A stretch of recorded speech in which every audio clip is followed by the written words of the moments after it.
All right, The Leftovers, Season 1, Episode 1. I'm Ethan. I've seen the show a lot. Joining me is Benji. Say hi, Benji. Yeah. Benji is, what are you, like 20 years old? 19. Right 19 years old from England. I'm 40 years old from America. He's never seen the show. I've seen the show.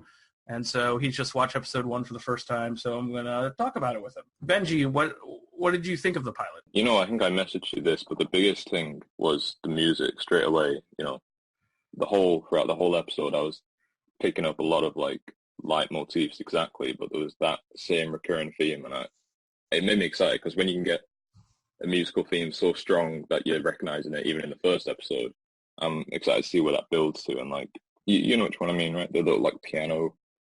Yeah. You're probably thinking of the main departure theme, which kind of is like the first thing you hear after the baby stops crying, right? Yeah, and that's such a good juxtaposition because it's just the crying, and then it's and it sets the tone for the whole show, the whole series.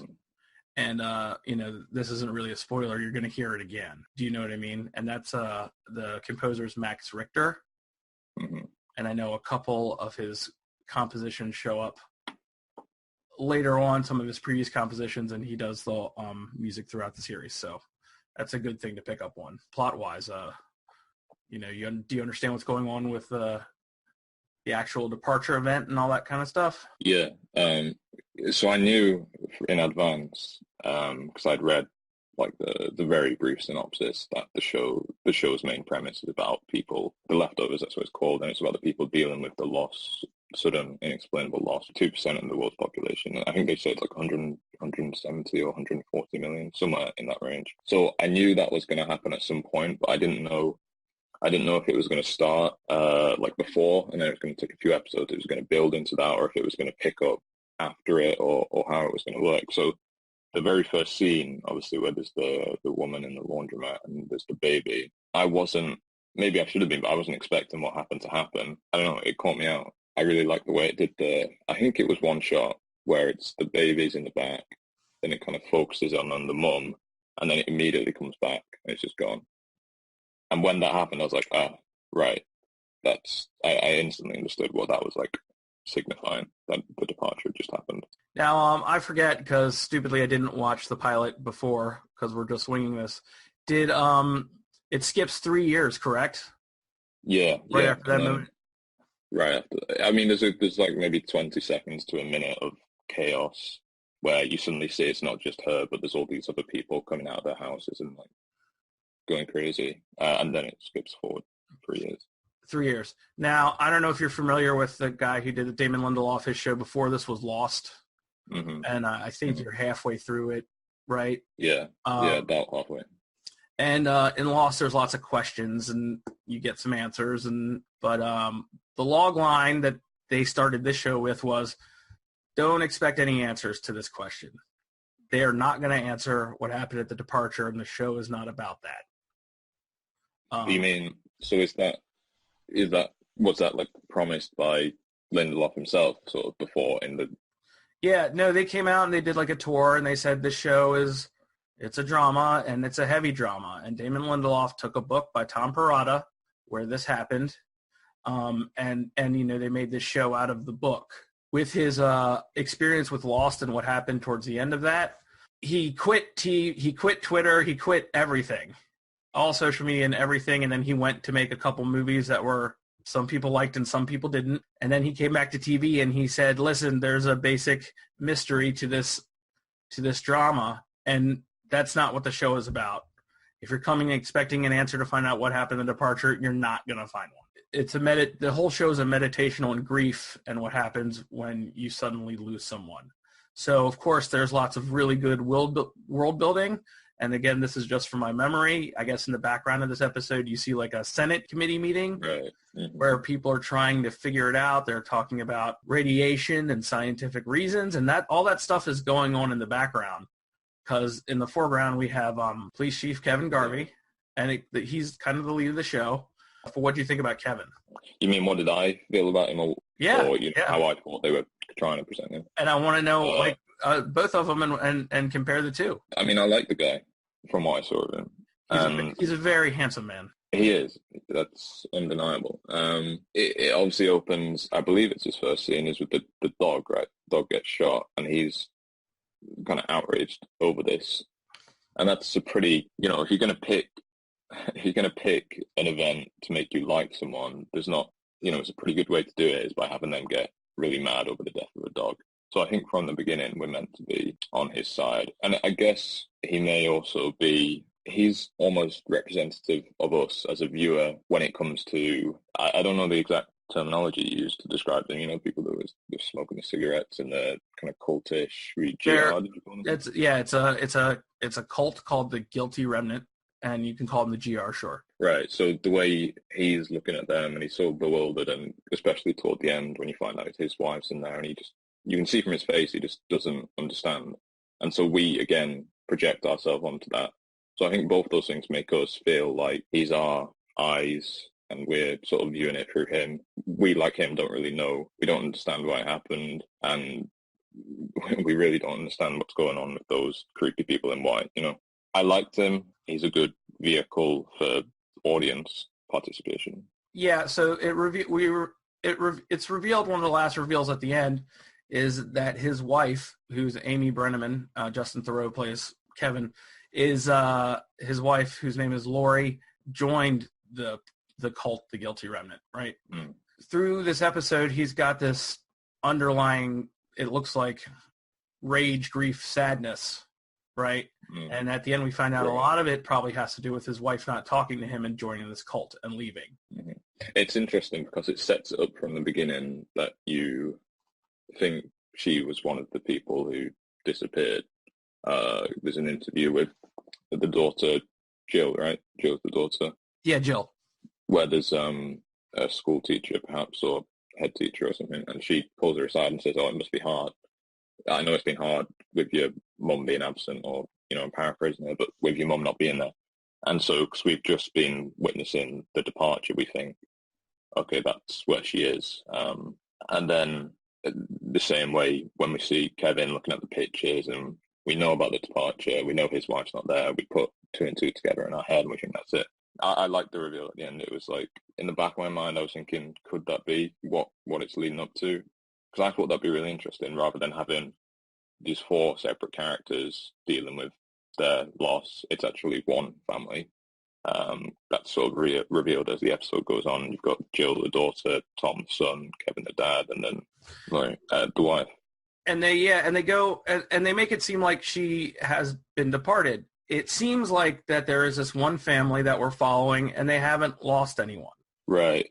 And I think the theme, but they're still dealing with that theme of loss, because they have as good as lost the mum. And I mean, I guess that's kind of the thesis of the show, is that whether you're directly affected by the loss, whether it be death or some kind of event, I mean, there's going to be a ripple effect.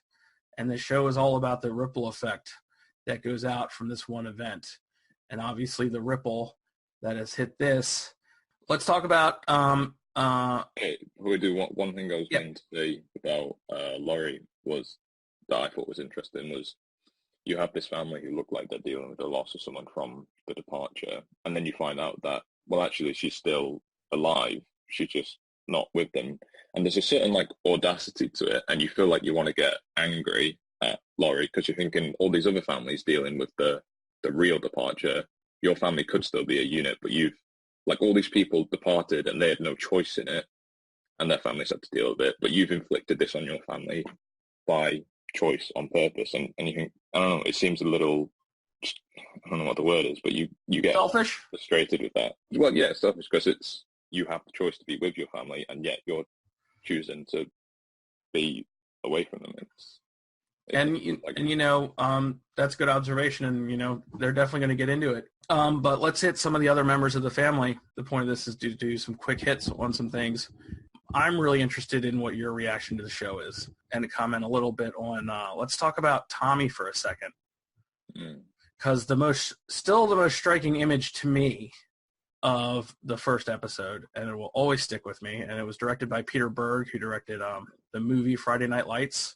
But Tommy, that shot where they just talk about, I guess he's dropped out of school or whatever, and you have the one shot of the two people dropping dropping that he saw at school, falling off the dorm or holding hands and going down off the dorm room into the car.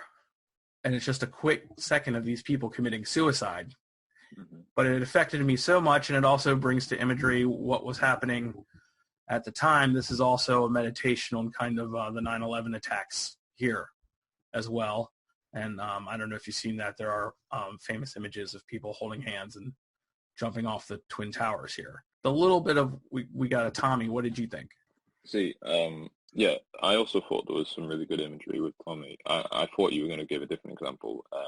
One that was really vivid for me was when he jumps in the pool and you see he's got all this like built up emotion and he's just kind of yelling, but he's underwater, and it's the one place he can sort of let it all out without, because clearly he doesn't want to exhibit that emotion, frustration, grief, whatever, to all the people around him. So the only place he has to do that is underwater. It's a really cool, well, I don't know if cool is the right word, but it's a really vivid shot where he's underwater and he's just, you see all the bubbles coming out and he's just letting it all out. And that's a really, really stuck with me, that image did. I don't know if you remember that one. Yeah, I totally remember it, and it's an image that is cool, and it gets used more than once on the show and in promo materials for the show. You know, the way Kevin manifests all his emotion is rage. What is there to do? Where can you put all this impotent rage you have from the fact that these people disappeared and by God your family's okay, except obviously your family's not. It's a great image. Did you have anything else to say about Tommy? Because if not, we can just move on. No, not a lot. Aside from, character aside, I thought the direction that plot line seems to be taking is an interesting one with your... Holy Wayne. Mm-hmm. It's very interesting. And, the way they set Tommy up as someone who follows this person but hasn't, partaken of his particular gift. Right. No, actually, that's a good point. That was something I was going to say, was that you see this other guy, this example of this guy, Tommy drives in, and he's quite a tense character before they set that up for his dialogue and whatever. And then after he comes out with Wayne, he's all seems to be like liberated from his, well, I think the word they use in the show is like he was burdened before and now he isn't. And it makes you wonder, like, well, if Tommy's got this resource right here, this Wayne guy who's healing all these other people, why hasn't he been healed yet? And so that was an interesting thought that I was hoping to see more of. This season is kind of like Holy Wayne season. We're going to get a lot more about him. Let's continue on with the Garvey family for a second. Let's talk about Jill. Jill's the daughter, right? And at this point, her friend Aimee. But they're living at home. They're living at the house with Kevin, and they seem like teens, right? Except the teens in the post-departure world have a bit, a different party time style than I guess standard American teens do pre-departure. What do you think of that party scene in the? To me, that's like it's a party, but nobody really seems to be having any fun. It's just like maybe on the surface, but there's there's such a dark undertone to it, and it's one thing I thought was really interesting is they have that spin the bottle, but they use a phone for it, and it's like whoever it lands on and whatever word it comes up with, that's what they have to do. I don't know again if this is reading too much into it, but that seemed to me to be a kind of representation of like fate and inevitability, and the fact that some people were chosen not chosen, but some people departed and others didn't, and nobody had any say in that, is a little bit similar to that spin the bottle game where you can't control who it lands on and the consequence of what happens when it does land on them. And it's like they're willingly kind of partaking in that because I don't know why. But it seems like the party games in this show are happening because everybody is kind of on this weird autopilot with this dark undercurrent. It seemed like that there were parents and they were out of town and the kids took over the house. This time it seems like there's no parental parent presence at all. Like, let's say a mother or father did come in, nothing would change. I guess at this point, everyone doesn't care because they feel like the world could end at any minute and they could disappear at any time, which, let me just add that this can happen to any human being at any time, and that's the point of the show. But it seems like there's such a ambivalence to everything that even though they have relatively, a teenage American kid's dream, two attractive teenagers in a room together, the apathy is so great that I'm just saying, I'm not trying to get... I don't think I would have got much from that description, though, so... Oh, sorry. Well, I was trying to be nice, and hopefully everybody's seen the episode. There's a party game, and they go into the room, and I guess they're supposed to have some kind of... Yeah, I can't remember exactly. Some weird... They have to do some weird... They have to do something weird, and he's just like, I won't tell if you won't tell that we didn't do this, and you just help me jerk off, basically. Right? Yeah. Is what happened. Mm. Right. I mean, that whole scene in the house, actually, for me, it was a little evocative of imagery from a British film. You've seen Trainspotting? Seen Trainspotting many times. Trainspotting is one of my favorite movies of all time. And there's obviously the house in Trainspotting, and it's completely wrecked, and nobody is looking after it. And you have these, I think they're teenagers at the time, young adults if not, and they're injecting heroin, but at the same time talking about stuff like just everyday conversations while they're doing it. And it's a similar thing here where you have that two sides, and you have the people going about they're doing normal stuff, like talking about, like obviously in Trainspotting, they're talking about, they're having sort of normal-ish conversations you might hear between any two teenagers, but they're injecting heroin at the same time. And here they're doing party games like any American teen might, but there's this undercurrent, and it's just got that same kind of feeling for me. Okay, and it's a different undercurrent. That's an undercurrent of sadness. This is just an undercurrent of in Trainspotting, an undercurrent of a crack den, basically. Mm-hmm. Yeah. And still, there's like this kind of this apathy for the outside world, no matter what. Right. Like, it doesn't matter what's going on is here, and we're talking about this, whether it's Lou Reed or James Bond. We've talked about Jill and the teens and their apathy for the outside world, and the twins. Did we meet the twins, Basil? I think we might have. Are they the ones?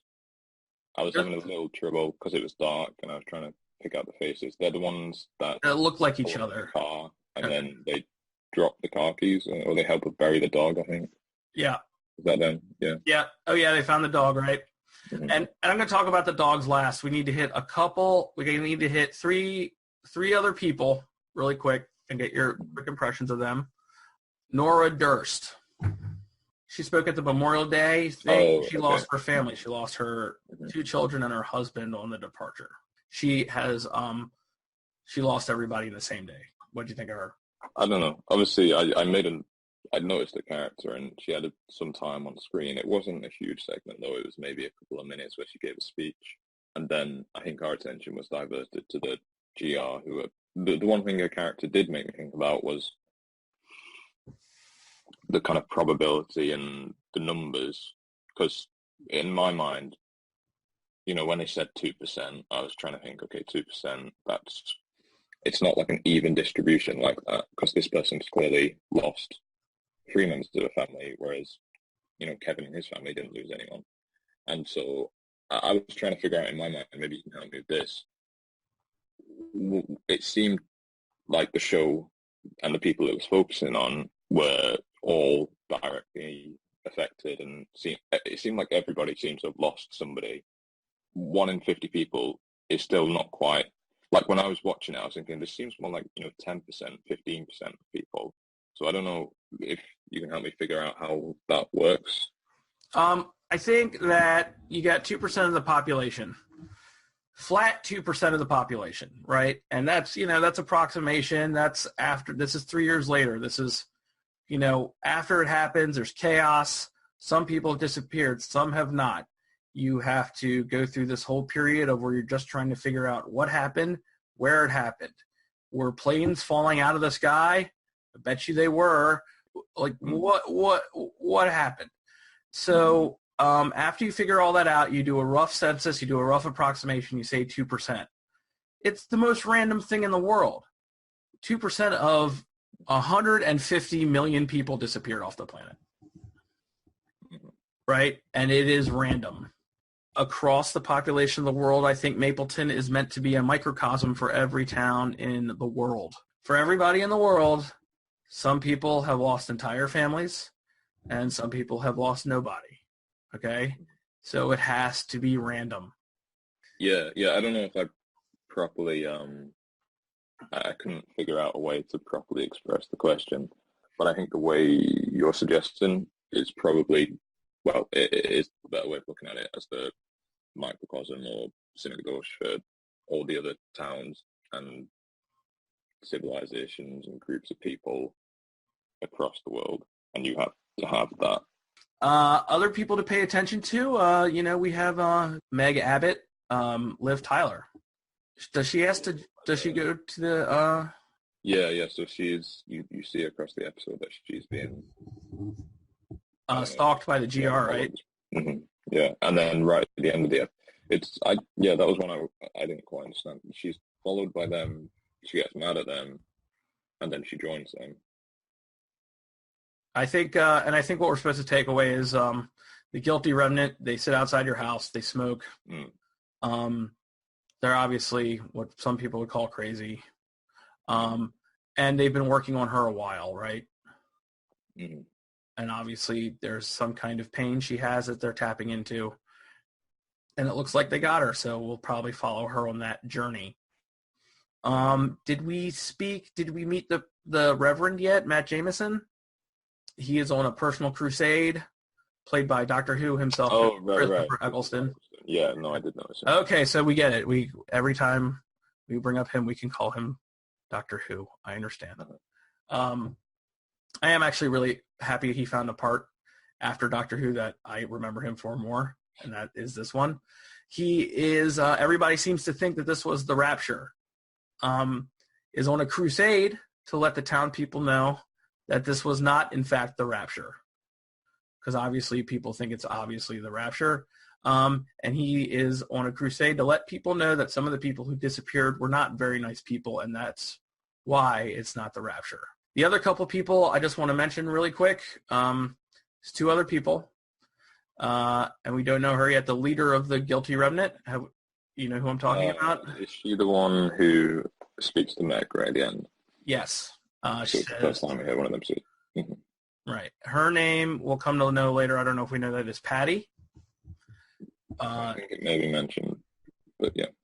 And I honestly don't know if this character has a name, but the gentleman who kills the dog. Oh, uh-huh. And what did you think of the big bald guy who kills the dog? What did you think of him? I mean, I'm not sure. Okay.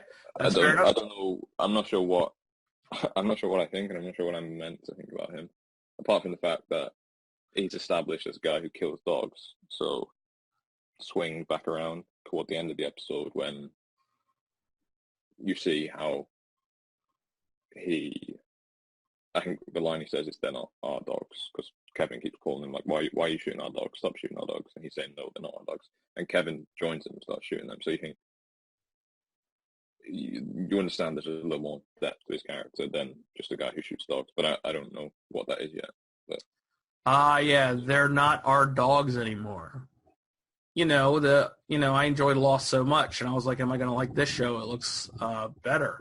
And at the end of this episode, I don't know about you, but when he says they're not our dogs anymore, and Kevin grabs that gun and starts shooting, I'm in for a penny, I'm in for a pound. This is my show.